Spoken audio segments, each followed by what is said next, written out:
Once again, good evening to all of you. Thank you so much for joining us today over a discussion with the School of Gender and Livelihood at TISS Hyderabad. I'm Sauraveshwar Sen, founder of Catalyst, welcoming all the participants to this discussion forum, as well as to our esteemed faculty panel for the day. To begin, I would like to introduce the faculty panel to all of you. It's my pleasure to introduce Professor Srinivas Surisetti, Chairperson, School of Gender and Livelihoods. Srinivas Surisetti has a PhD and a master's degree in social work, specializing in rural and tribal community development. At TISS Hyderabad, he has been the core faculty member for the Rural Development Program from its very beginning since 2012, and himself coordinated the program for the first 8 years from 2012 till 2020. Prior to joining TISS, for about 15 years, he was a practitioner being associated with rural development and rural livelihoods programs of government, civil society organizations, and donor agencies.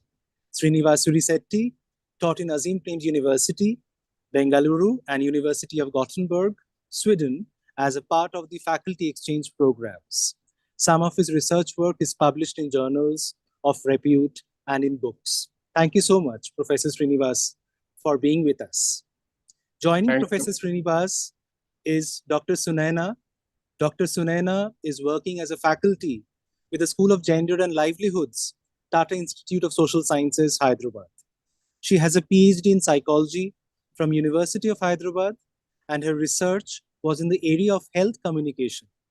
She is a recipient of research fellowship from Indian Council of Medical Research. She is also a trained counseling psychologist. As a faculty in TISS, she has taught different courses like philosophy and methods of social science research, quantitative research methods, statistics, mixed methods, gender health, and public policy, to name a few. She has published in national and international journals and has contributed chapters in edited books. She has worked on various research projects with organizations like World Health Organization, Tata Trusts, etc. Dr. Sunaina has also been associated with projects commissioned by the state government of Telangana. Her research interest lies in health communication, gender, and research methodology, and she aspires to work on the intersection of health and public policy. Thank you so much, Dr. Sunaina, for being with us and taking out your time to support the aspirants. I would also take this opportunity to welcome our co-speaker, who has also joined to support our panelist, Professor Amit Upadhyay. Thank you so much, sir, for being with us and also, extending your support to our endeavor of helping the aspirants out with the gender and livelihood programs, prospects, and their outcomes.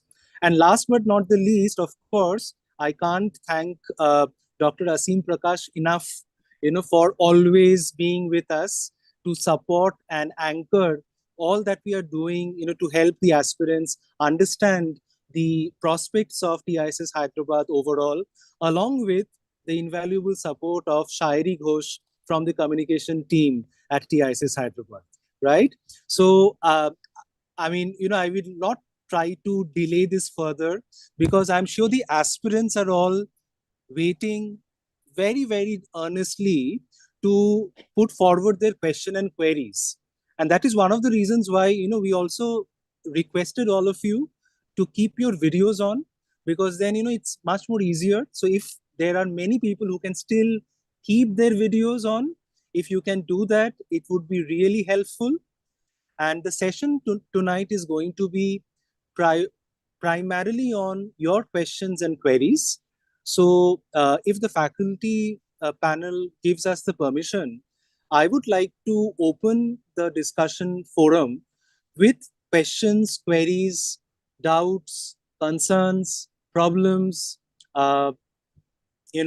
dilemmas that we would request our participants aspiring for the programs under gender and livelihood at TISS Hyderabad to please put forward. You can raise your hands You can use the chat box. You can also use your microphone after we ask you to speak once you have raised your hand. So if that is fine with the faculty members, I would request the participants to go forward with it. Thank you. So anyone with questions on your mind, anything that comes to your mind, please feel free to ask. Please feel free to write in the chat box, or you can definitely raise your hand and use the microphone to put forward your questions. Thank you. Shreya, would you like, since you were amongst the first participants, to also switch on your camera? Any question on your mind, if you would like to put forward? Thank you. Yeah.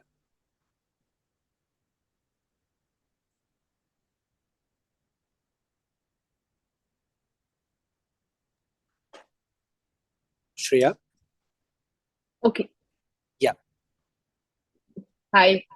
Good evening, everyone. This feels like we are back to the COVID times where we had this people, we are taking online sessions and we were waiting for students to ask questions. But nevertheless, we will begin with a question in the chat box. I think someone, okay, Neha Kumari. Hi, Neha. Sunana, Yes. Sunana, just let me step in. I'll just initiate this conversation.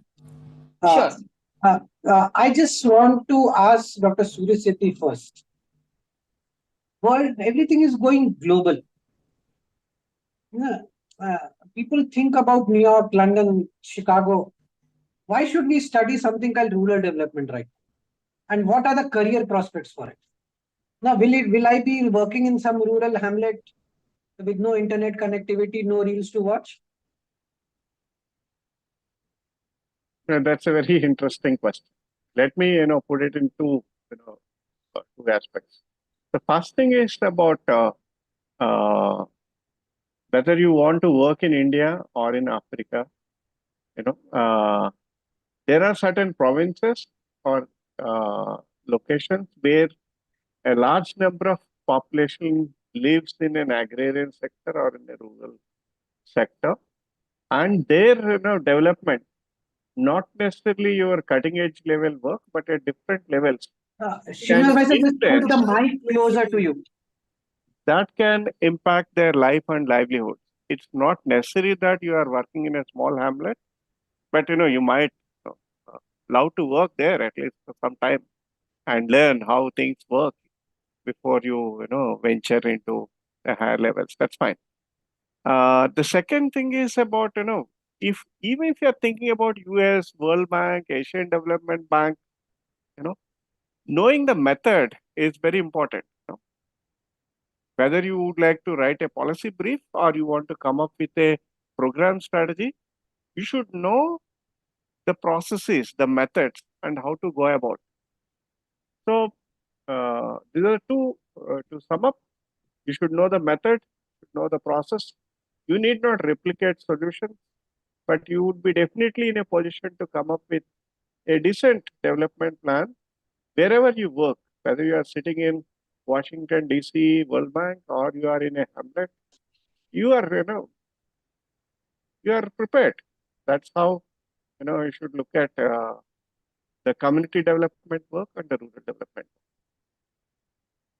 But what does rural development actually mean in terms of curriculum? No, that how do we, I'm just making things easier so that their questions flow out. If I join somebody, I've done political science, be psychology or commerce or biology. Now, so when I come here, you have a very established course. It's running so well for the past 12 years. Now, with huge number of applicants every year. But what does it mean? Why do people, what is rural development as a curriculum? See, whether you have 68 credits or 80 credits spread across 4 semesters, even if you are coming up with an engineering background, not necessarily a social science background, you would get to know the fundamentals of working with a large society, which requires development at different levels. So for that, you should know what is the society all about, whether it is related to sociology, economics, political science, whatever it is.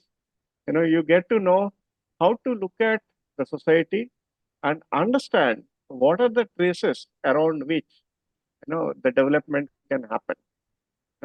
And as we move forward into the next semesters, you might develop perspectives, you might develop methods related to, either doing a value chain analysis or doing a livelihood mapping or doing a social research, whatever it is. You get to know, and you would know how to systematically analyze the problem, identify the nuances around a particular issue, come up with a strategy, or develop a decent business plan for a particular program. So all that is a kind of, a process in which you learn step by step, and it's a building blocks approach. You learn the perspective, then you build on, you learn the method, you get to know how to go about it. Then you actually, associate with a couple of organizations during the experiential learning, during the semester breaks. You get to know what the organizations are actually doing to support the rural development. So that's how, the curriculum is preparing the students, not necessarily, somebody to sit in a policy lab, but definitely to come up with some kind of a program around which the communities are looking for some services.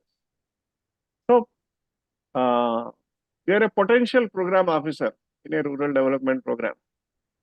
And with a couple of years of pillion driving in the sector, you can reach to any place. I know some of the students from the first batch, second batch, also from the recent batches, doing pretty well in the sector, immensely contributing the sector, and they're getting huge accolades. That is how I look at this RD program. I think that the confidence which you get, because still India is 40% of the people in a rural India. So whatever we might think of urban flashy malls of Bangalore, Hyderabad, 40% of the workforce still stays in rural India. So coming back to now, is Sunana, are you there? I think there's some issue there. So I'll just ask Amit, let's get to you. What is, there's a course which your school offers, is Gender and Development, MA in Gender and Development. It was a course largely which was earlier offered at LSEs, by London School of Economics, IDS Sussex. Why did we bring it to India? And how can we localize it in our context? What is it about? Thank you for that question, Professor Asim. I think that the question of gender, particularly in relation to development, was not focused upon sufficiently. I think particularly in development practice, you don't see a focus on questions of gender coming through very, systematically and so on. Of course, there's research on gender and development practice, but in the very activity of development work itself, you don't see a gender perspective coming through, and gender usually is an appendage. It's appended on to existing sorts of intervention and modes of, carrying out interventions and research. It's not really very central to it's not very central to examining the development problematic. So in some sense, the attempt here in the Tata Institute of Social Sciences is to center questions of gender as also questions of other social marginalities alongside gender within development practice per se. I think I'd probably want to hand over to Dr. Sunaina as well, who's here and might also want to chip in relation to that question. Now, before we go to Sunana, let me just first come back to Dr. Suri Sethi. How is a course in MA in rural development and MA in gender and development? What is the difference between them? Because your school is offering both the courses. How it is different from them? Before answering the difference, let's look at the commonality. The paradigms, gender and livelihoods, are no longer distinct from each other. For example, if we are looking at value chain and finding employment opportunities across the value chain from farm to fork or farm to the dining table, whatever it is, we are more concerned now today about what is the kind of engagement of women in the value chain. So the concepts like mainstreaming gender in a livelihood value chain, like value chain and gender nature of value chains, gender sensitive approach to value chain. So all that is becoming very, very important. So that way, there is a commonality. But come to your question in terms of difference. So how are the women, their paid work, unpaid work, is around the livelihoods, but how are their, life, sexuality, or very, very pertinent issues to the womanhood. So they are brought in by the gender and development part of it. So that way students can choose their research capstone projects around that, and certain courses are exclusively taught for the gender and development students in the third semester. So you can say 2 semesters common, but 2 semesters very distinct, or exclusive for gender and development and rural development. So that's how I put it. All right. I think, Diljit, if I put a gun to your head and ask you to tell you to ask a question, what will be your question? We know there are a few questions in the chat box. We'll come back to that. Thank you. Yes, Diljit, go ahead. After your question, we'll go to the chat box. Yes, so my question is that still I am not very about that was this rural livelihood course in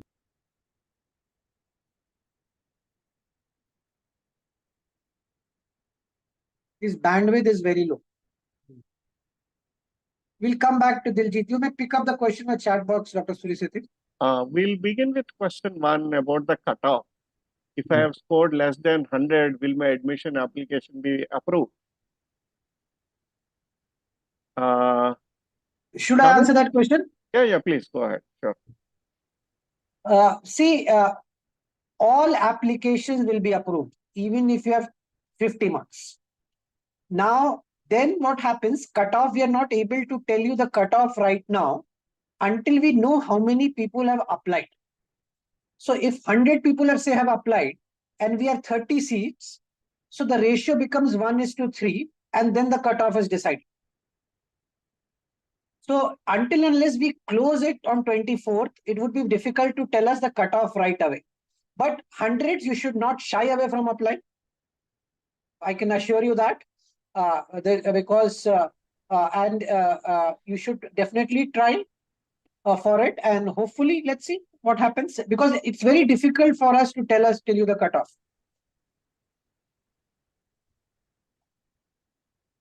Second question is about how this livelihoods in rural development is different from the MSW program in rural development in Tuljapur. First of all, this is an MA in livelihoods. What Tuljapur offers is MA in social work. MA in social work specializing in rural development. All right. So social work has a few methods related to community organization, case work, and group work, which are exclusively for social work. I did my master's at that time. But the livelihoods program in Hyderabad has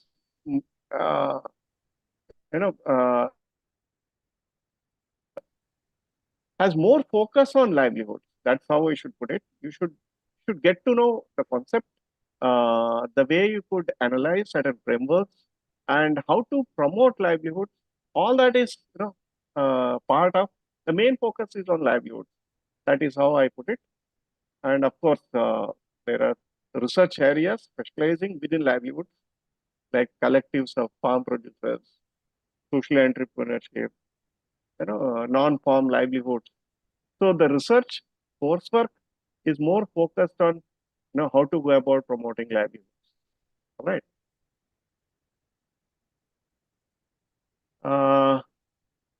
I'm going on answering these questions to the extent possible. How these courses will help us in near future. and what are the career opportunities regarding this? Livelihood is like childhood, it's like a vast, the scope is very, very vast. And a lot of work, maybe for the last couple of decades, started growing and growing because of the livelihood missions working across the country. And even if you look at some of the East African countries or wherever, the rural development, the focus is on promoting livelihoods, not necessarily economic activity. But you look from the livelihood security perspective of the marginalized, vulnerable communities. So immense employment opportunities. And I think the 12th batch of MARDG, is going on, but the first 11 batches, they passed out. They got decent job across the industry, government, civil society, the livelihood promotion. What about the placements? Institute is not guaranteeing any placement, but the sector is guaranteeing placement for the those who are passing out these programs. If you ask me, is there any student for looking for a job today? I don't know. Everybody got into their jobs, and that is how it is. Come to this doctorate. The next question is about would I be able to pursue a doctorate after this master's degree? More titled towards a professional career only. So if you are looking for a PhD, I appreciate it. You are getting into research area, into academics. You can choose, PhD in any domain of your interest, the contemporary world. It is not necessarily, it is linked to the master's degree title you are pursuing. That's how, PhD is more dependent on the research question you have and the area of research you would like to. But if you ask me, is there a PhD in livelihood? You can definitely get into the PhD in social science, right? Like the way if you would like to pursue a PhD in sociology, all depends on. Another question related to form filling up. Will the correction window open on 25th? Tim? Yes, I think there. yes, the correction window will open definitely, and the dates will be announced on the website. You can edit your profiles, whatever you have done. The next question is about MSW in criminology. I'm not in a position to answer this because that is more to do with your score and Megha Roy. Yeah. That way, I'm not in a position to answer that question. Sorry about it.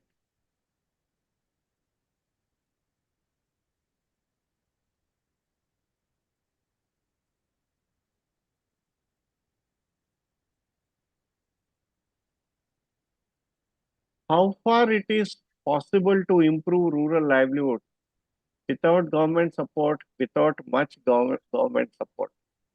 This is a question, you would try to answer during the program, but let me tell you, even if the poor household is supported with some, heaven showering and somebody helping them with a good amount of money, but the policy framework which is going to influence their chances. For example, you got a piece of land and you are able to cultivate the product and you have come up with some nice, beautiful brinjal into the market.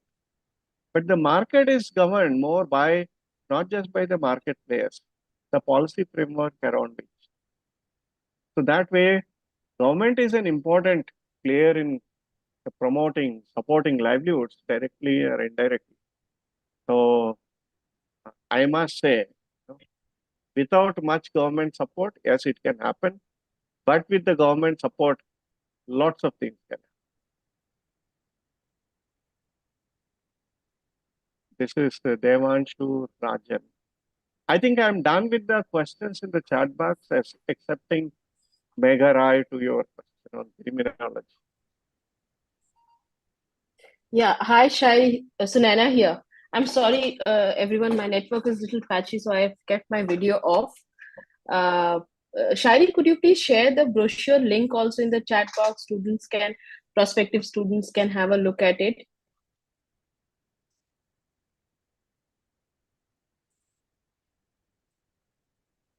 Anyone has any questions? Monosmita, Rohan, Devanshu, Bartati, Shivam, Julita.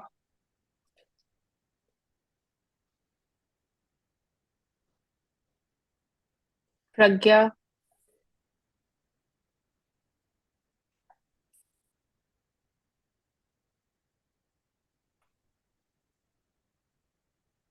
Any questions, folks? There is one question Diljit asked. Yeah, is he there? We were not very clear about. Shreya Tiwari is asking this question in the chat box. Can you please brief us about the admission process? Whether we are going to be approached by the institute or is there any other procedure?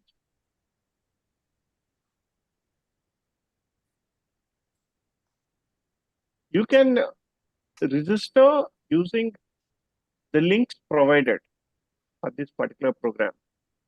And up to 25th, the window is open, right? 24th. 24th. Shreya, have you appeared for CUT PG exam? And which paper you have taken?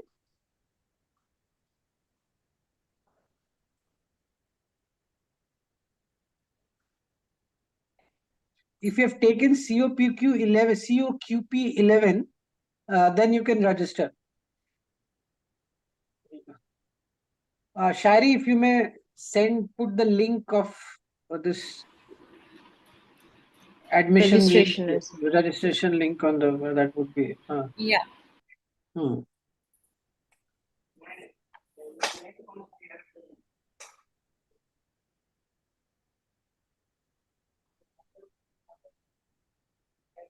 So, interviews related to admission. Devanshu Ranjan. So, there will be specific dates on which the online personal interviews would happen, and it has a separate weightage. 75-25.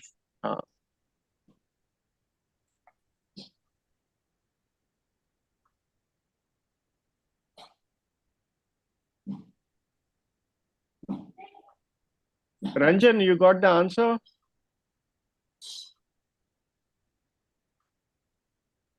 Devanshu Ranjan. Oh, am I audible? The question you asked is about the interview process. If you have successfully completed the COQP 11 and the score has 75% weightage, the interview has 25% weightage, and online interviews would happen, and that would be communicated to the shortlisted. Interview will be online.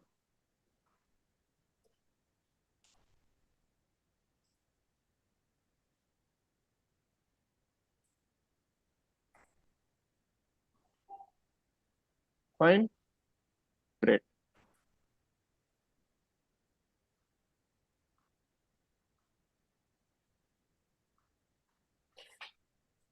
Chitransh Srivatsava, you opened your video. Have any questions to ask? Can unmute and ask.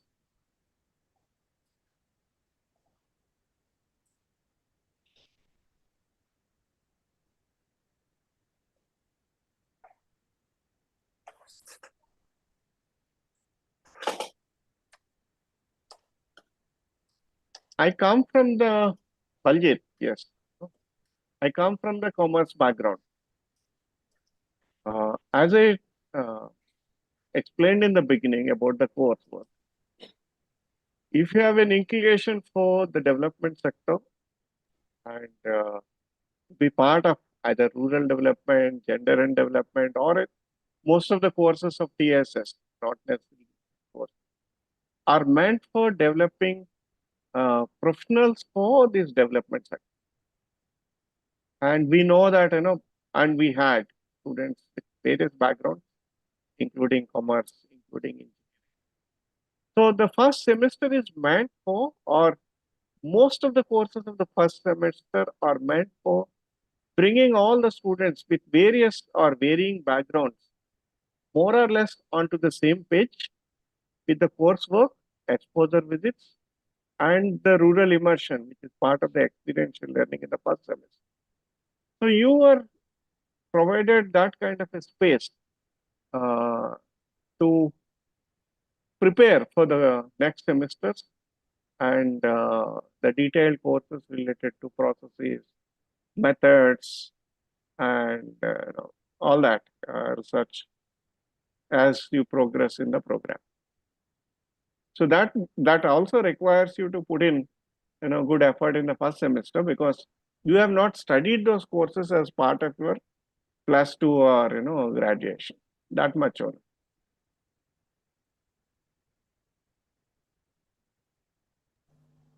In fact, Srinivas sir, as well as Sunena ma'am, if you allow me, I have received several questions from aspirants who were keen to know more about the gender studies program, and they were wondering that does the gender studies program require any prior understanding of concepts related to feminism, because that's been like some of the questions that a lot of students keep asking us over the years. I would say that a gender studies program in TISS Hyderabad, does it need me to be oriented with frameworks of feminism?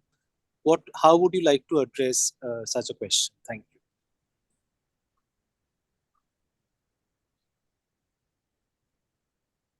Sudhana, can you hear us?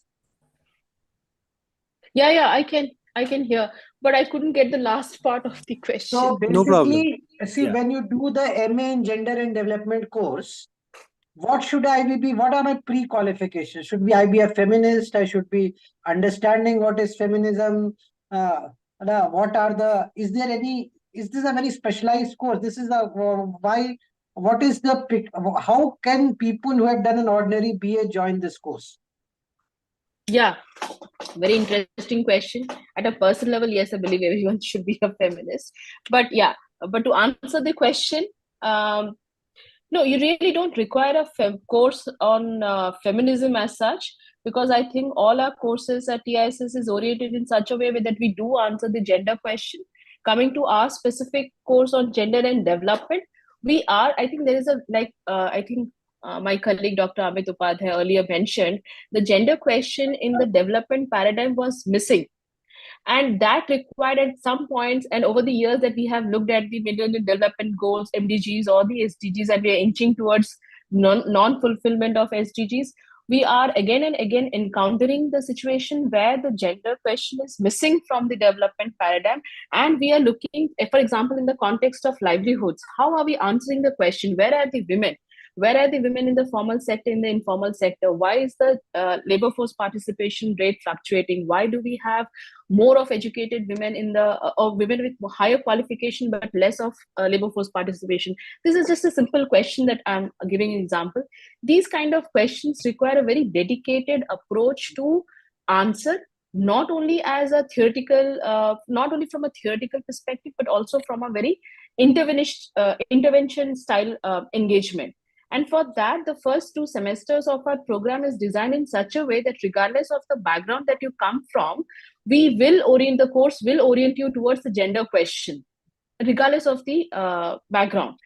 Whether you are coming from commerce or engineering or science or mathematics. In fact, how we build upon, in fact, our campuses, Hyderabad campus has a lot of students who come from very diverse backgrounds. In fact, last year we also had students from mathematics, from physics, from commerce, from engineering.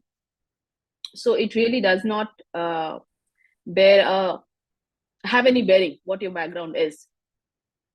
We will provide you with that orientation. Thank you so much.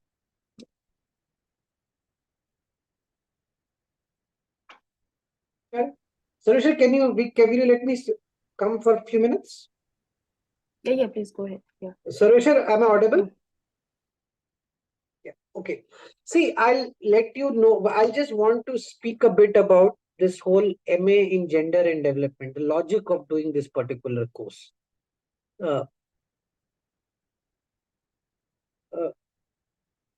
As most of all of you know, that the way men and women behave in a society, the behavioral pattern, is a adopted practices. There's nothing which a woman should specifically do and a woman should or a man should specifically do.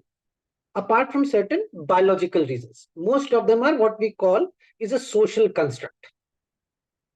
So now what happens in the course of development?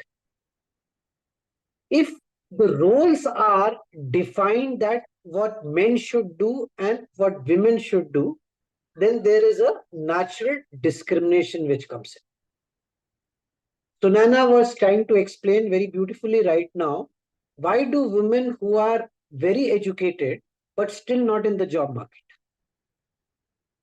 Because perhaps the role considered for them by themselves as well as their family is that they should be happy at home. Men should be the breadwinners. So this is what is gender about. Now coming to the whole idea that how the question of gender mediates in various forms of development which happens. This is what the focus of the course is. And when you see this course, so this is also not about merely, the course is about three or four different basket of courses.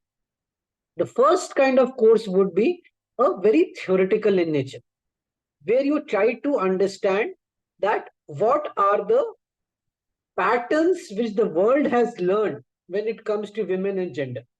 So that is what theory, when you are able to generalize facts and bring it together. An aspect of the basket of courses are about the practice. It can be different kind of development schemes. It can be the questions in the market, the questions in the state, that how does the practice of women and gender operate? How do you see the practice? How do you understand the practice? A lot of element is done by a case study method. The third idea is that what it brings in here is the methods, which Srinivas Bhai was trying to explain about the rural development. So if you want to study violence against women, see, violence is not merely a physical act. It impinges constraints on the development phenomena also when the violence mediate between a policy input and an output. National Livelihood Mission, for instance, National Rural Livelihood Mission has a full component which they call GRC, Gender Resource Center, which addresses the question of violence. So the violence can itself mediate between a policy input and output. A violence can be in the domestic sphere. I'm just taking an example of violence, but this can be applied many folds. But what this course of basket of courses gives you the methods to understand those issues which concern women and the issues of women, especially when the question of gender comes in. The fourth aspect of the course is a capstone project, where this is true for the rural development course also, where you work for almost a semester with a particular organization on a live projects. But the gender and development students have an option there that they can choose to do a research dissertation.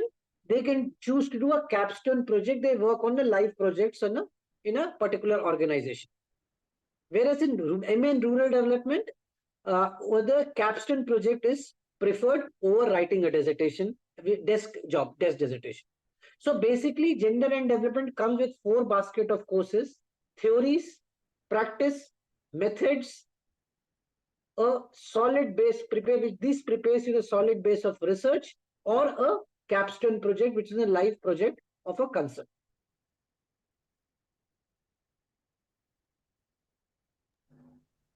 Thank you so much. There are 2-3 questions more in the chat box. Yeah. Christina Abraham is asking this question. How graduates of this course have been working to improve the gap between gender and livelihood opportunities in the rural sector? So let me tell you, most of the work around livelihoods, is happening also with the women in farmer producer organizations, but more so in the self-help group and self-help group federations.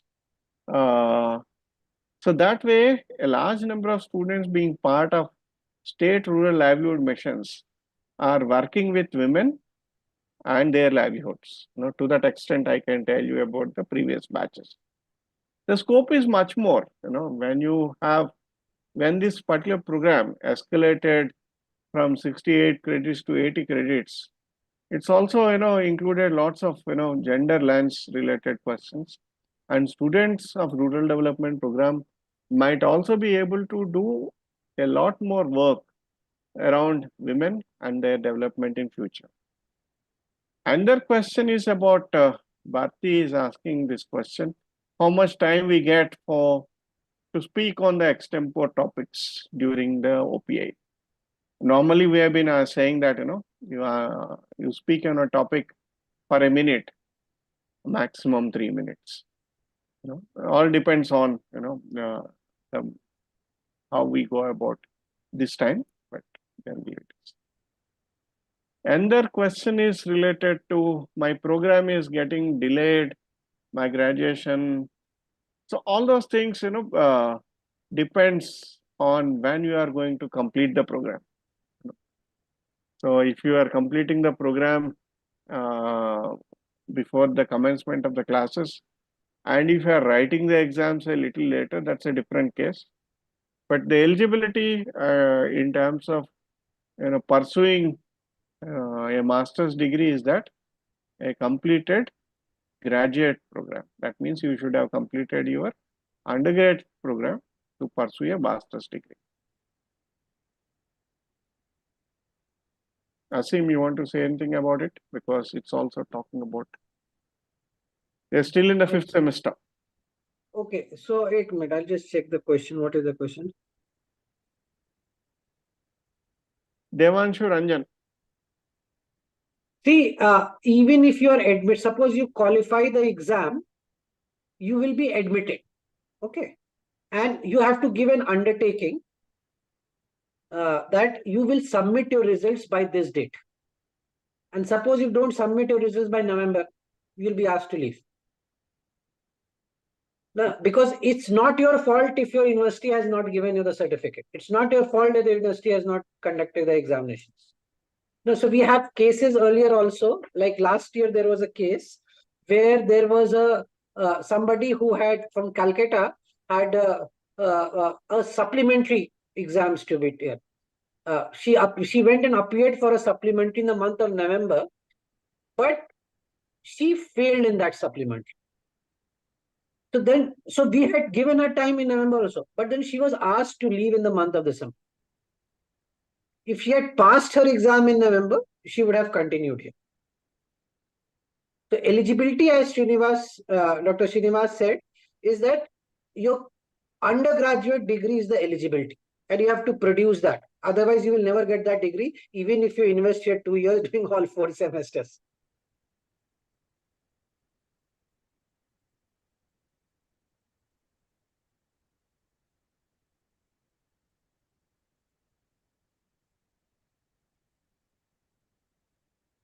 Is there any fieldwork internships included in the program?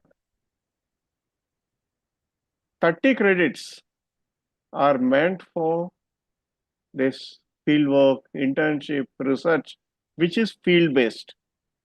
So at the end of the 1st semester, during the 2nd semester, after the 3rd semester, and the entire 4th semester. So it begins with a rural immersion, exposure, understanding rural reality, rural dynamics, rural development programs, and then you learn a bit. But at the end of the second semester, you join an organization as an apprentice or an intern to support or contribute to their program. So you are contributing to their program being associated with a development organization, government or the otherwise. Then you are doing your field work. Sorry. So a lot of field work.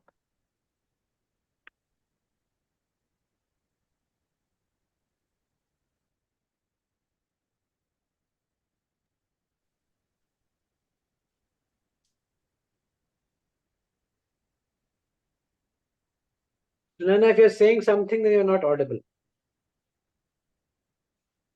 Tina Bhai, there's a question in the chat box. Do we Hello? get Yeah. opportunities to Yeah. work for global impact after this program? IGNOU bachelor's degree will be accepted or not? Where it is IGNOU or any other university giving you a degree, and that would be accepted. Okay? Recognized by UGC. Recognized. What if someone's first language is not English? Can they speak in other languages like Hindi in the interview?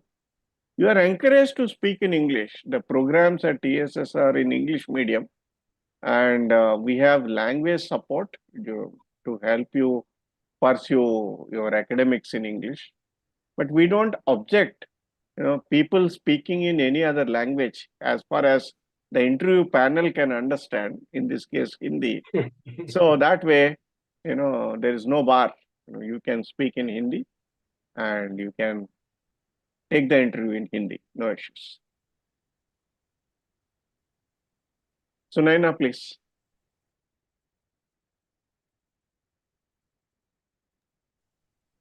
No, I was referring to these questions only. So Vidya, there is a student Vidya. Do we get opportunities to work for global impact after this program? That's a very huge question. I would say global impact, how? And so how do you define global impact, Vidya? It would be great if you people could switch on your audio and ask the question, if not the videos. I know I myself have not switched on my camera, but and I'm extremely sorry for that. But Vidya, are you there? So let's put it this way. When you are talking about the global impact, if you are saying impact on a large scale, that's Yeah. one way of looking at it. Whether, you will be able to, create something or contribute something which makes a difference to a large number of people. That's the scale you are talking about, or the geographical coverage you are talking about it. It depends on the scope of the organization you are attached with. For example, if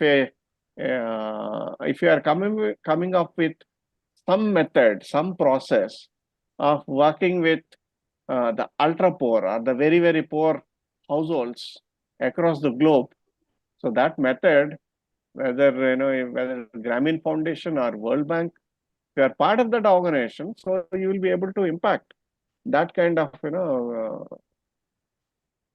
thing that can happen, global impact scale, or the intervention which is relevant for across the globe, possible.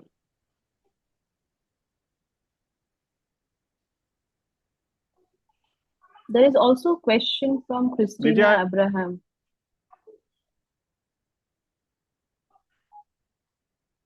Hello, am I this audible? question in itself needs to be explicit.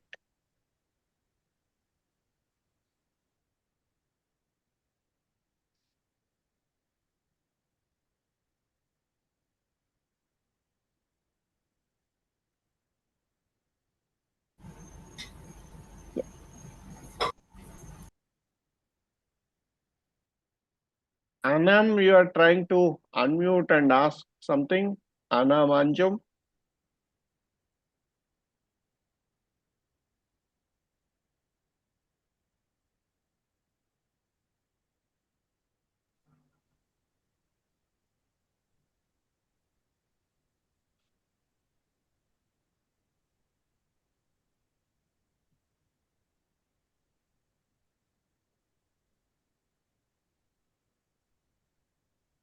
Saurav?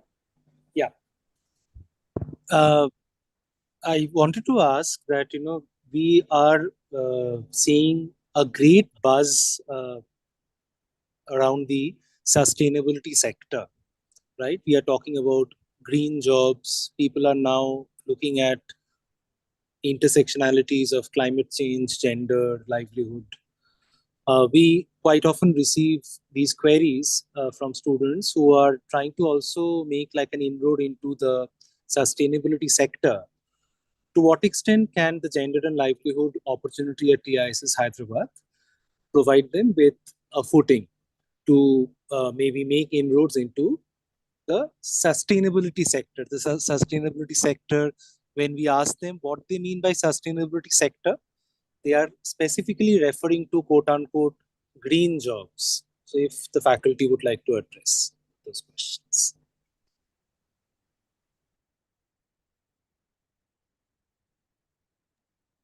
Let me put it this way, So earlier when we are talking about livelihoods, we are talking about economic prosperity or income improvement. That's only one bottom line. But of late, maybe for the last decade, it's not just now, from 2010, 12 onwards, when you are talking about livelihoods, you are talking about triple bottom line. What does it mean? You are talking about returns in terms of social impact, economic impact, but also ecologically friendly environmental impacts. If you're talking about farming, you're talking about sustainable agriculture rather than increasing productivity. So that way, the program has a few courses around ecology, environment, nature, and the research around climate adaptive farm practices. Uh, there is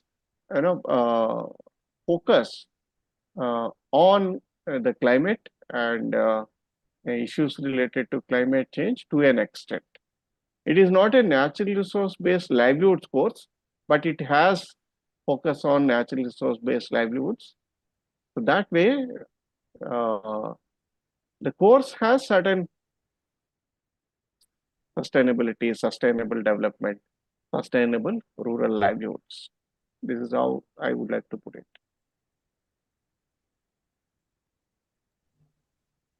Thank you.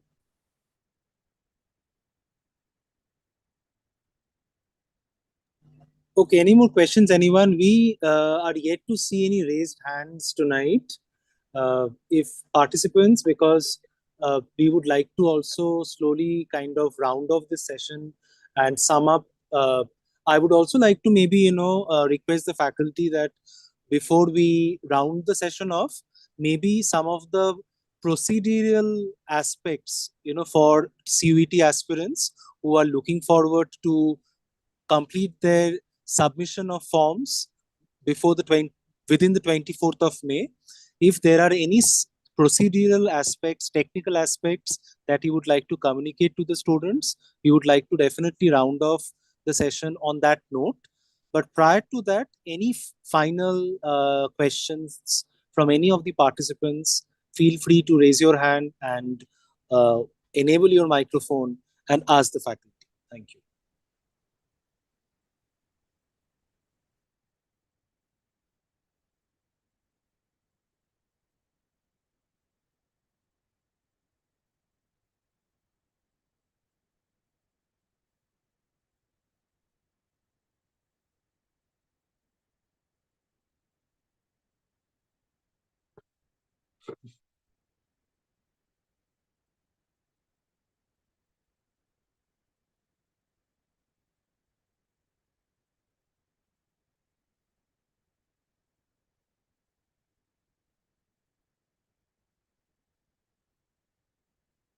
Thank you, Devanshu. Uh, I hope that you also join us, compete and join us, and contribute similarly to the well-being of the society. All the very best to you. I just wanted to say that these anybody who has interest in how to make a difference to the lives of the life for anyone, but particularly people who have poor in both social and economic sense, and create a professional intervention strategies to address them. The courses which are MA in Livelihood, Rural Development, and MA in Livelihood, Gender and Development are one of the finest courses which are, I have no doubts in saying that it's as good as anywhere in the globe, with the very experienced faculty, uh, uh, and with a track record of creating intervention strategies on one hand and training academics on the other. So this is a very critical mix which you get in this school. Very interesting mix. So all you have to do is that if you have taken this COQP 11, you have to go and register yourself. Good marks, bad marks. Somebody asked a question of 100 marks. My favorite answer is, the question is not about how good you are. It's about how bad are others. So if you have 100, somebody may have 72 also. So don't bother about that. Don't bother about your marks right now. This is what my point is. So you go ahead and register yourself. And you can apply for 3 courses at TISS. So you COQP 11, just register yourself there. Wait for the 24th for the cutoff to be announced, and then we will take the process further. It will be followed by a followed by an interview, which will have very short, what we call extempo.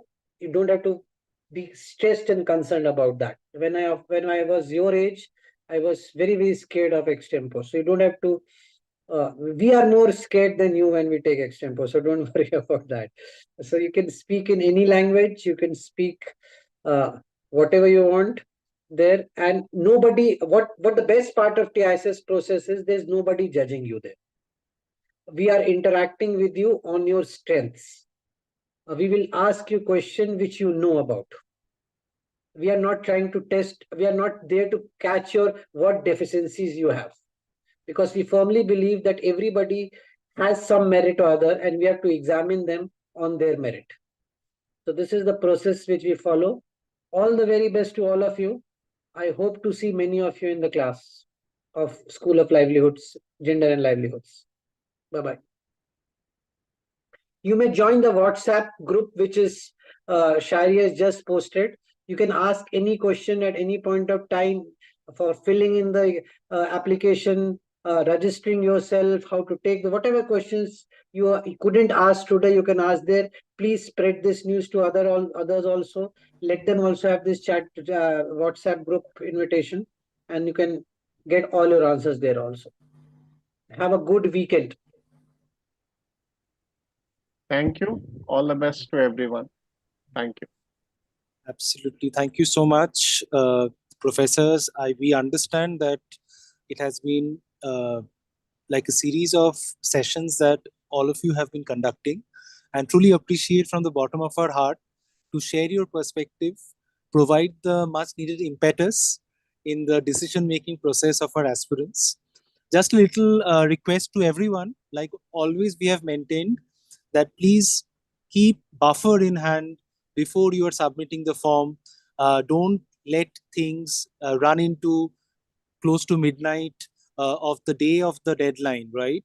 So because again, the volume of applications can be large, and technical issues, if by chance it crops up, we do not want you to be in a situation where it's a very odd time at middle of the night for the IT team or the support team to find it more difficult to support you in resolving your glitch. So please plan it well. You have the backing of the faculty. You have the backing of the WhatsApp group. Do not hesitate to join the WhatsApp group, because in the WhatsApp group, as Professor Asim mentioned, even after tonight's session, the faculty is always supporting you with day-to-day doubt clearance, day-to-day resolving your queries, as well as anything related to your application submission. So on that note, thank you so much once more, participants, for asking the questions, being with us. Thank you so much, TISS team of faculty members. Thank you, Shairi. Thank you, everyone, for again being with us. And we hope to see all of you and many of you be part of the TISS Hyderabad ecosystem with Gender and Livelihoods very soon. Thanks a lot. Stay well. Thanks, Have a great weekend. Sareshwar. Thank you so much, Sareshwar. Have a very good weekend.